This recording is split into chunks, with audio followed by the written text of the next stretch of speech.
เจ้าฐานบอกกล่าวแม่นั่งน้อยธรณีมือนี้ลูกหลานทุกคนดงบังได้ทำการจุดบังไฟเพื่อถวยฟ้าพญาแถนขอท่านยาได้ตื่นสนกตกใจ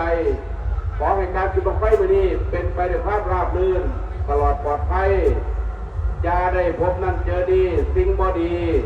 ขอให้เกิดกับพี่กับน้องผู้มาเที่ยวการช่วงงานพี่น้องบ้านใกล้เดินเคียงตลอดปลอดภัยบังไฟบังแรก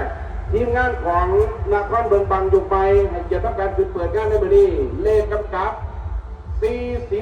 40-80ขอพานด้วยเถิดขอให้ถึงสูงลงซาๆตัวใกล้ๆได้หลายๆเพราะฉะนั้นนครเบิงบังอยู่ไปจงโชคดี3-2-1ไป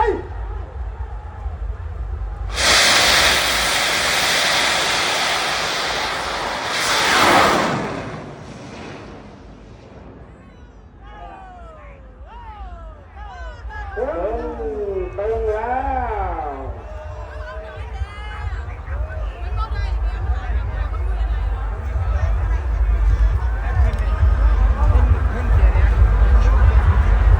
ออกกองหมุนนะครับออกกองหมุน